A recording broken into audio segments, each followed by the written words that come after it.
distingués invités participants à cette conférence de presse, qu'il me soit permis de vous souhaiter la bienvenue dans cette autre salle du patronat ivoirien. Monsieur le ministre de la Poste et de l'Éthique, vous venez d'ouvrir officiellement le forum sur la normalisation des technologies qui s'est ouvert donc ce matin et qui prendra fin demain.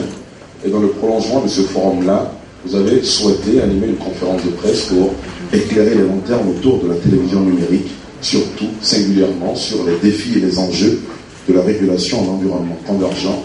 Les journalistes de la presse nationale et internationale sont face à vous. On va vous laisser la parole pour justement éclairer ces lanternes. Monsieur le ministre, vous avez la parole. Je dois dire que la télévision a beaucoup changé, ou le visage de la télévision a beaucoup changé depuis la numérisation des signaux. La numérisation des signaux est partie de la création, où la numérisation des signaux a amené la création, il faut le savoir, de l'informatique. C'est un mode différent de transmission qui est beaucoup plus fiable, qui prend beaucoup moins d'espace que les précédents modes d'enregistrement, de transmission, etc., qui se faisaient de façon analogique. Pour simplifier de façon analogique, si vous prenez un tuyau, vous mettez l'élément à un bout du tuyau, ben c'est cet élément que vous sortez à l'autre bout du tuyau, évidemment avec toutes les faiblesses, tous les écrêtements, etc., tous les bugs qui font que le rendu à la fin peut être relativement différent de ce que vous avez mis au départ, sans compter qu'il y a évidemment les insuffisances des canaux de transmission, selon que vous êtes en satellite, en paire de cuivre, en fibre optique, etc., vous avez des taux de déperdition qui sont plus ou moins importants. Dans le numérique, vous n'avez pas ces inconvénients-là, puisque votre objet de départ, vous le décomposez en signaux qui sont eux-mêmes individuellement transmis à l'autre bout. Et le numérique permet de transporter la totalité de ce que vous avez mis au départ et de le recomposer à l'autre bout pour le servir à celui qui le consomme. Ça a été un changement extraordinaire au niveau de la télévision. Il se trouve que nos environnements ne se sont pas encore adaptés à cette évolution, puisque nous pouvons voir en Côte d'Ivoire qu'il y a encore des activités de télécommunication strictes qui sont, par exemple, tout ce qui est fait en téléphonie, transmission de télé, qui sont régulés par la RTCI, d'une part, et d'autre part, tout ce qui est fait du côté audiovisuel, donc piloté par le ministère de la Communication, qui a en charge les réseaux de diffusion analogique, qui a également en charge la régulation de ce secteur avec la ACA, avec le BURIDA, qui d'une certaine façon également contribue à la régulation du secteur. Il se trouve que jusqu'à maintenant, il n'y avait pas d'interaction entre ces deux domaines-là. Et aujourd'hui, nous arrivons à une situation qui converge tellement qu'il n'est plus possible de continuer à réguler comme par le passé, et il n'est plus possible de continuer à transmettre et à diffuser comme par le passé. Ça, c'est sur l'aspect régulation, sur l'aspect législation. Nous devrons faire en sorte que nos textes convergent, que les textes qui aujourd'hui régissent l'audiovisuel prennent en compte les préoccupations qui sont celles des TIC, de même que les TIC prennent en compte les préoccupations de celles du secteur du multimédia. Je le disais tout à l'heure en salle, aujourd'hui le consommateur de contenu, il cherche, il veut consommer partout où il est. On passe aujourd'hui de sa télévision à son ordinateur de bureau, ensuite on passe à la tablette, on passe au téléphone portable, au smartphone, et partout on souhaite avoir le même niveau de confort, les mêmes facilités. Et évidemment, il y a deux composantes principales, donc celle des communications et celle des médias, qui aujourd'hui aujourd'hui se confondent, mais ils ne sont pas encore complètement pris en compte ensemble au niveau de ceux qui gouvernent et de ceux qui établissent les réglementations. L'objectif est donc, je l'indiquais tout à l'heure, de faire converger tout cela. De faire converger tout cela, c'est important de le rappeler aussi parce qu'il y a des avantages. Nous les avons rappelés tout à l'heure. Les avantages, c'est la meilleure qualité. Vous avez pu voir, rien qu'au niveau de la production, le changement que cela a présenté. De passer de la production analogique à la production numérique. Il y a quelques années, quand la RDI a basculé, tout le monde a salué le grand saut que cela représentait, parce que la qualité de l'image était réelle. Mais cette qualité peut être encore meilleure si nous arrivons à accomplir donc, le dernier espace qui reste, celui de la transmission. Parce que le signal, il faut le produire, il faut, dans certains cas, le multiplexer avec d'autres signaux, il faut le diffuser et il faut faire en sorte que celui qui le reçoit le réceptionne dans les meilleures conditions et le consomme. Et il faut faire en sorte que d'un bout à l'autre, il y ait le moins de déperditions possible. C'est l'une des choses qui va changer avec la TNT. La déperdition que nous connaissions au niveau de la transmission. La démarche qui a été celle du gouvernement ivoirien a démarré en décembre 2011 avec la mise en place d'un groupe de travail. Un groupe de travail dont la mission était d'élaborer la stratégie nationale de migration vers la TNT. Ce groupe de travail était composé d'acteurs de l'administration, d'entreprises publiques, etc. Et ce groupe de travail a produit en septembre 2012 un rapport qui s'est appelé la stratégie nationale de migration vers la TNT en septembre 2012.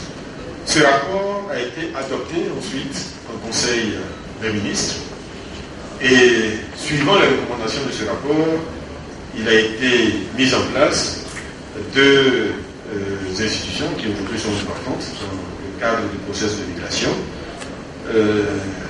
La mise en place, premièrement, du comité de pilotage, un comité de pilotage qui est présidé par M. le Premier ministre et qui comprend en principe tous les acteurs concernés par la migration, par le sujet de la migration.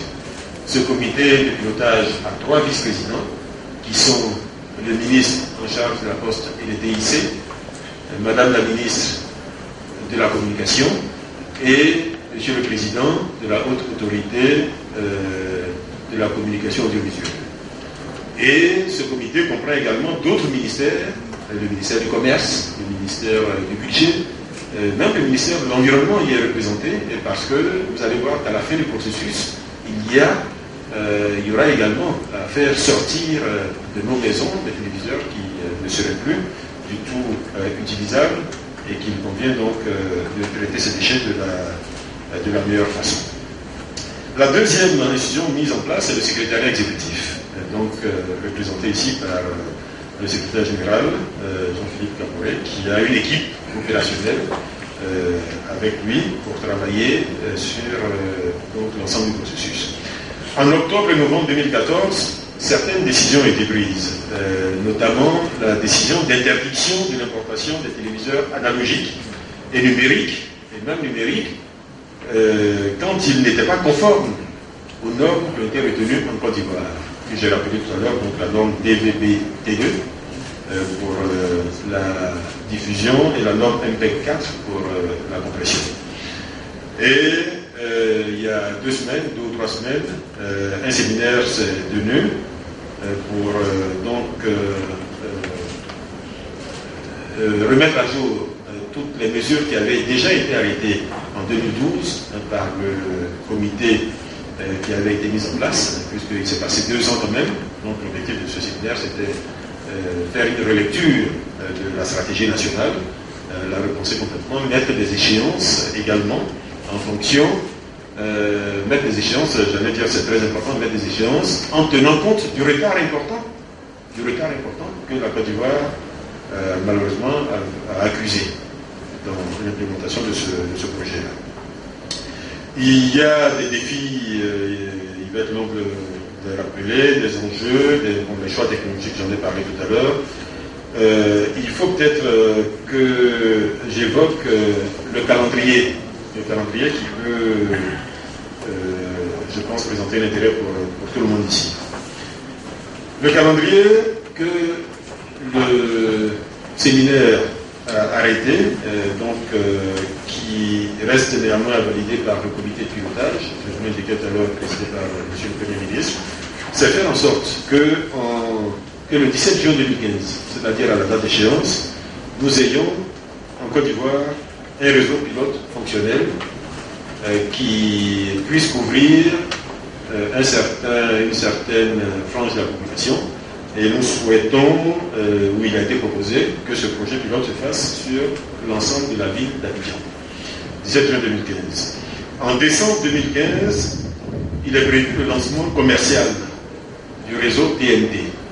En décembre 2015, donc ça va être la phase 2.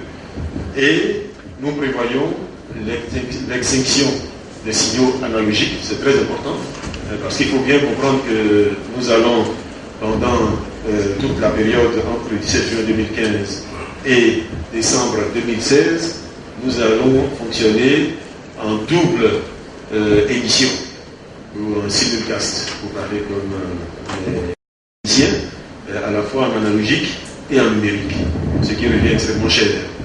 Donc l'objectif, c'est d'arriver en décembre 2016 à interrompre définitivement le signal analogique. Les chaînes, ce qui va être fait le 17 juin 2015, c'est faire en sorte qu'il y ait une offre de contenu, une offre qui va comprendre les chaînes actuelles de la RTI, donc RTI 1, RTI 2, avec certaines chaînes expérimentales pour que chacun voit le changement que cela représente. Et donc ça va être la phase de communication entre juin et décembre. À la phase 2, donc celle de décembre 2015, il est prévu que nous soyons en mesure de diffuser au moins une dizaine de chaînes en mode gratuit. Au moins une dizaine de chaînes en mode gratuit. Et si possible, 1 ou 2 bouquets. Bon, évidemment, tout le monde va travailler, et le secrétaire général, que je vois noter avec beaucoup d'empressement tout cela, va y travailler pour faire en sorte qu'à l'échéance hier, nous puissions tenir ces engagements-là. Voilà, pour ne pas être trop long, parce que j'ai encore une bonne dizaine de slides, mais l'objectif, c'est, j'allais dire, d'échanger surtout. Donc, je vais m'arrêter à ce qui me paraît là l'essentiel de ce que j'avais à présenter. Et puis, à la faveur de vos questions, nous préciserons tel ou tel point. Merci beaucoup. Bonjour, Monsieur le ministre. Monsieur le ministre, je vais être un peu pratique. Il s'agit de télévision. Ça veut dire que je n'ai pas été assez? Non, si. Non, pour le citoyen moyen. Donc, je vais être pratique. Je vais dire, Monsieur le ministre, que les télévisions, vous l'avez dit, c'est vrai que vous avez donné un chronogramme, mais 2015, ce n'est pas loin. Or, aujourd'hui, le citoyen moyen ne sait même pas ce que c'est qu'une télévision analogique, une télévision numérique. Quelle est la différence? Ensuite, c'est vrai que récemment, un décret a été pris pour interdire l'importation des télévisions analogiques, mais dans la pratique, les télévisions se vendent toujours. Je me dis, le planteur qui est dans mon village, qui va vendre son cacao en décembre avant les fêtes, va vouloir s'offrir une télé, et sûrement, il va aller payer une télévision peut-être analogique. Pour cela, qu'est-ce que vous faites sur le terrain pour que ceux-là ne continuent pas d'acheter un produit qui, dans quelques mois, ne sera plus utilisable? Merci, Monsieur le ministre. Monsieur le ministre, quel est le principe pour lequel vous optez? Pour répondre ou on prend toute la série de questions, d'accord. Monsieur Bamba, journal Le Temps, allez-y. Monsieur le ministre, à force de répondre souvent à votre place à l'extérieur, je me trouve devant vous aujourd'hui, je dois vous poser la question suivante. Véritablement, à quand l'ouverture de l'espace télévisuels. Vous parlez de juin 2015, des chaînes expérimentales. Est-ce que vous les avez déjà attribuées à des opérateurs? Pour être plus précis. Merci. Vous voulez parler de la libéralisation? Voilà. D'accord. Comme j'ai trop répondu à la place du ministre à l'extérieur. Chers collègues. Merci, Monsieur le ministre. Je pense que la première partie de ma question qui a été abordée par mon confrère Aga. Alors, c'est toujours sur l'interdiction, la mesure d'interdiction des télévisions analogiques. Alors, une mesure d'interdiction a été prise. Nous savons qu'il y a la question des déchets électroniques. Est-ce que vous avez prévu, dans ce sens, une politique pour absorber cette masse de déchets là, suite de l'interdiction de ces télévisions analogiques? Merci. Akani Emmanuel. Merci. Monsieur le ministre, je voudrais savoir s'il y a des mesures d'accompagnement pour les ménages, étant entendu que à la date de décembre 2015, où il faudra se débarrasser des appareils analogiques, ce sont des millions de téléviseurs qui sont utilisables. Alors, est-ce que l'État prévoit des mesures d'accompagnement? Comment acquérir, en tout cas à des coûts moindres, ces appareils numériques? Merci.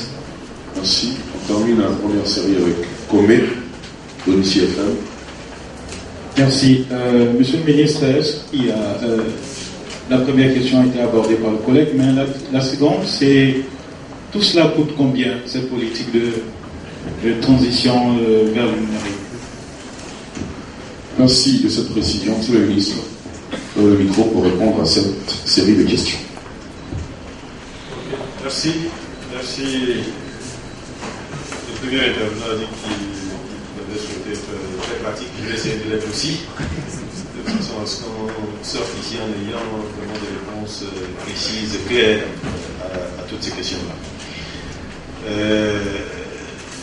S'agissant des téléviseurs, il y a effectivement une différence entre les téléviseurs analogiques et les téléviseurs numériques. Et je dois dire, par chance, la Côte d'Ivoire étant quand même la Côte d'Ivoire, par chance, notre marché a lui-même progressivement fait sa mutation. C'est-à-dire que la Côte d'Ivoire, depuis quelques années déjà, vend sur son sol des téléviseurs qui sont des téléviseurs de nouvelle génération. Vous trouverez très peu de téléviseurs en Côte d'Ivoire qui sont totalement incompatibles avec les évolutions de la TNT. C'est ça la vérité en réalité. Donc il ne faut pas commencer par faire peur à tout le monde. Les mesures d'interdiction qui ont été prises étaient utiles pour éviter justement que par des canaux qu'on ne maîtrise pas, que des personnes continuent, prennent des déchets d'autres marchés, sur d'autres marchés, et qu'ils viennent les déverser en Côte d'Ivoire. C'est sur les France au revoir. Vous savez, s'il suffit qu'un pays africain prenne de l'avance, vous allez vous retrouver ici avec des Sénégal au revoir, des Niger au revoir, etc. Bon, donc l'idée c'était d'éviter justement cela, parce que tous les pays aujourd'hui sont en train d'aller vers l'application. Pour faire simple, il faut savoir que si vous avez un téléviseur qui est compatible, DVB-T, D2 et MP4, avec une antenne, l'antenne râteau, vous avez le signal numérique. Si vous avez un téléviseur qui est compatible. Certains téléviseurs vendus actuellement sur le marché sont déjà compatibles. Deuxième niveau, vous n'avez pas un téléviseur compatible. Vous l'avez acheté un peu avant, ou bien il n'a pas les spécifications que je viens d'indiquer. Cela se corrige avec le décodeur qui va être commercialisé avant le démarrage de l'opération. Donc, avec un décodeur, vous réglez votre problème. Ce décodeur, nous n'avons pas encore un prix définitif, mais ce décodeur, aujourd'hui, on pense qu'il devrait pouvoir être vendu en dessous d'une $50. c'est-à-dire en dessous de 25 000 francs CFA. C'est des téléviseurs qui sont fabriqués ailleurs dans le monde, donc il s'agit de continuer à suivre l'évolution des prix. Ces prix, nous les suivons depuis le temps où ils étaient à 90 $ à peu près, jusqu'à maintenant où ils sont à 50. Vous voyez, donc les décodeurs continuent de baisser de prix. Et puis, vous pouvez donc avoir un téléviseur qui est analogique. Si vous avez un décodeur, vous allez vous corriger votre codeur. Vous voyez ce que je veux dire. Mais à condition que ce décodeur ait une prise Péritel. Puisque derrière, il faudra que vous puissiez mettre la prise qui vient du décodeur. Et donc, c'est la seule exigence qu'il faudra pour les téléviseurs analogiques. Maintenant, dans le bas de la corbeille, on trouvera peut-être dans le fin fond de nos villages des téléviseurs qui n'ont même pas de prise Péritel. Donc, la question va se poser pour ces téléviseurs, ce qui me permet peut-être d'aller directement vers la question qui a été posée. Je n'ai pas noté, c'est la 4e question, le nom de celui qui l'a posé, mais sur les mesures d'accompagnement. Les mesures d'accompagnement, nous ne souhaitons pas pour le moment parler. L'idée, c'est vraiment de mettre sur le marché un produit suffisamment attractif pour que le téléspectateur lui-même trouve intérêt à y aller.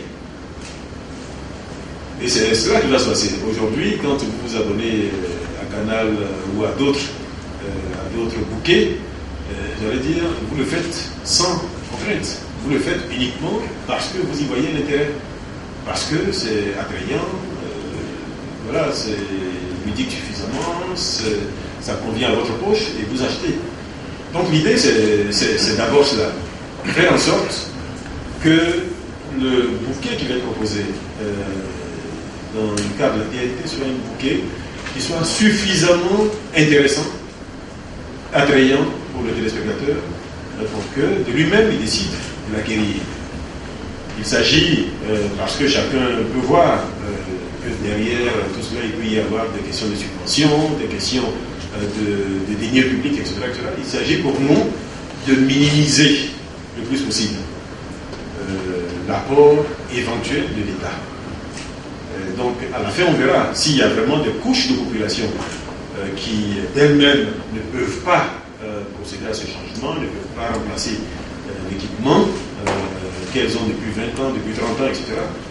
La question se posera en ce moment-là et on verra la réponse à y apporter. Mais notre priorité, franchement, c'est partir avec un bouquet qui lui-même surprend par rapport à son intérêt. La deuxième question, donc, c'est l'ouverture de l'espace à quand la libéralisation. C'est une question évidemment qui se pose. Parce que cela va contribuer à l'attractivité du bouquet dont je parlais tout à l'heure. Il n'y a pas de doute. C'est pour cela que nous suggérons, parce que là il faut bien voir que ce n'est pas nous, là je parle peut-être au nom de l'ensemble des membres du comité de pilotage, mais cette opération va être conduite spécifiquement par le ministère de la Communication. Et c'est pour cela que nous suggérons dès à présent que les discussions puissent commencer. Les discussions puissent commencer, notamment sur la révision de la loi. Parce que ça commence par cela. Il y a une loi aujourd'hui qui régit l'audiovisuel en Côte d'Ivoire. C'est la loi, si je ne me trompe pas, donc numéro 644 du 14 décembre 2004, qui porte le régime juridique de la communication audiovisuelle, qui a été modifiée ensuite par une ordonnance du 21 décembre 2011. Donc il faudra que la modification se fasse pour intégrer cette ouverture. Nous espérons que cela va pouvoir se faire assez rapidement, et donc pour permettre à d'autres acteurs d'entrer sur le marché. Il faut savoir qu'il n'y a pas de blocage institutionnel, ou il n'y a pas de blocage pensé par le gouvernement sur cette question. Bien au contraire, le gouvernement y voit un intérêt, parce que cela va dynamiser ce marché, cela va donner des opportunités des créateurs, cela va donner un marché plus ouvert des télécommunications en Côte d'Ivoire, cela va doper certainement le marché de la production, etc. Donc il y a des avantages. Une fois que la loi va être modifiée, je pense dans les prochains mois, l'ouverture pourra se faire, la libéralisation pourra en ce moment se faire. Les déchets électroniques, je vous indiquais tout à l'heure que dans le comité de pilotage, le Premier ministre a fait en sorte, dans le décret qui a institué, qui a mis en place ce comité de pilotage, il a été prévu la présence du ministère en charge de l'environnement. Et c'est fait exprès. C'est fait pour que justement il y ait une utilisation des déchets électroniques, donc ils vont sortir de cette opération, qui est une gestion de ces déchets de la meilleure façon possible. Et la cinquième question, celle posée par M. Koumé Olivier Fem, le coût global. Aujourd'hui, nous avons des estimations. Il n'y a rien de tabou, donc je peux vous les donner. Aujourd'hui, la première étape, ça va être de faire vivre évidemment le comité national d'immigration. Donc, nous allons faire en sorte que le coût soit le plus bas possible. Vous avez pu voir, il n'y a pas beaucoup de monde autour de lui. Bon, il fait beaucoup de choses à la fois, et c'est par rapport à cette qualité-là que nous l'avons sélectionné. Mais l'essentiel de ce coût va consister à mettre aux normes nos centres émetteurs. À mettre aux normes nos centres émetteurs. Aujourd'hui, ces centres émettent en analogique. Il y en a, je crois, 26. Et pour la couverture, une couverture correcte en numérique, il est prévu qu'il y en ait 31. Bon, donc 31 émetteurs qu'il faudra ou mettre à niveau ou construire. Avec évidemment tout l'équipement d'accompagnement, c'est-à-dire refaire le voies d'accès, refaire la climatisation, revoir les échelles pour monter sur les antennes, s'assurer que les antennes tiennent bien, parce que ça prend plus de 20 ans, voire même 30.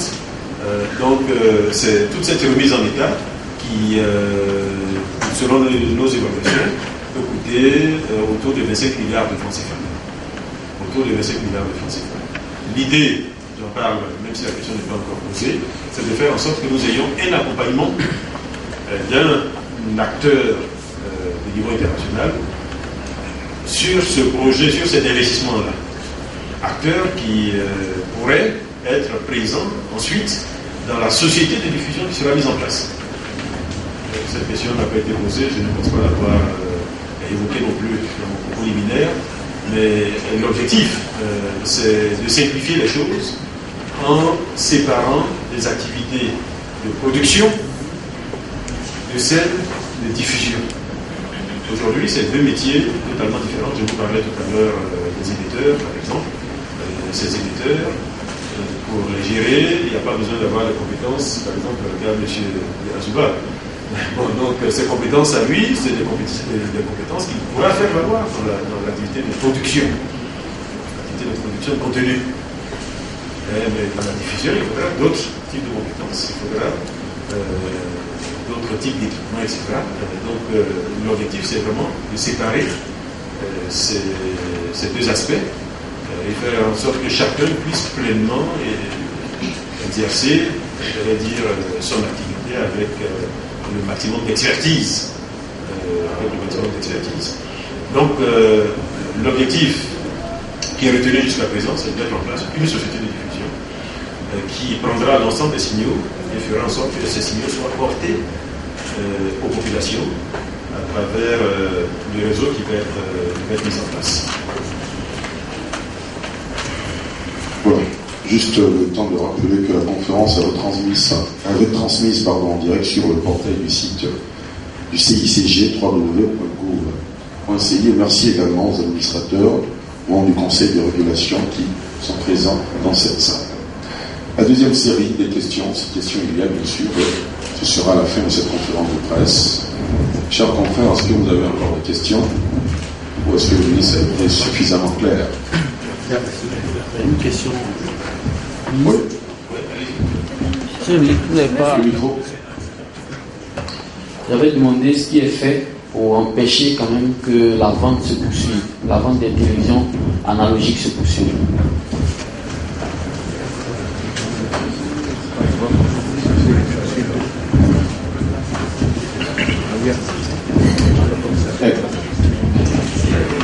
Bonjour Monsieur le Ministre, Franck Souvenez de l'Inter. La question de la régulation me paraît assez importante et je souhaiterais que vous reveniez là-dessus pour nous dire concrètement comment cette convergence, parce qu'on a là en présence deux secteurs, celui des médias et celui des télécommunications et puis ici. Alors comment est-ce que la régulation va se faire concrètement? Il me semble que c'était la dernière question. Monsieur le ministre, je me permets de répondre à ces questions-là. De mettre à faire en même temps ces conférences de presse. La mieux, ça veut dire que les choses ont été, je l'espère, suffisamment claires pour tous. S'agissant de la première question, oui, il faut savoir que nous n'allons pas nous mettre à traquer les téléviseurs sur les marchés. L'important ici, par la décision qui a été prise, c'est de bloquer l'entrée sur le territoire national des téléviseurs qui ne sont pas compatibles. J'insiste là-dessus, ils ne sont pas compatibles. Donc, comme je vous l'ai dit, nous avons un marché qui est suffisamment évolué pour qu'il y ait très peu, en réalité, de téléviseurs non compatibles, c'est-à-dire vraiment téléviseurs analogiques, il n'y a pas de prise spectaculaire, etc. Il y en a, on pense, au vu des contrôles qui ont été faits, des études qui ont été menées, qu'il n'y en a presque pas sur le marché. Mais par contre, il faut éviter qu'ils entrent. Et c'est l'objet de cette mesure. Et cette interdiction, évidemment, elle va être appliquée par les services en charge, la douane principalement. Donc, la douane aux frontières terrestres, la douane aux frontières maritimes, va s'assurer que les équipements qui ne répondent pas aux spécifications que j'ai indiquées tout à l'heure, qui est VP2 et MP4, que ces équipements n'entrent pas sur les territoires urbains. La deuxième question, effectivement, elle avait été posée, mais je venais sur la régulation, celle de M. Souvenez. J'avoue, ce n'est pas à moi de le dire, et ce n'est même pas au comité d'éducation de le dire. Le constat que nous avons fait et que nous avons longuement présenté ce matin, c'est qu'il y a une convergence entre deux secteurs qui sont les TIC et les télécommunications, une convergence qui est très forte, contre laquelle nous ne pouvons rien. Et donc, nous n'avons pas d'autre choix que de commencer à réfléchir dès à présent à ce qui peut permettre demain d'avoir une régulation satisfaisante. Un exemple simple.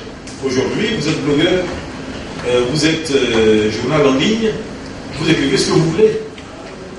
N'est-ce pas? La ACA dira, bon, ce n'est pas un média, même si l'audiovisuel, mais bon, les façons ils sont compliqués à gérer.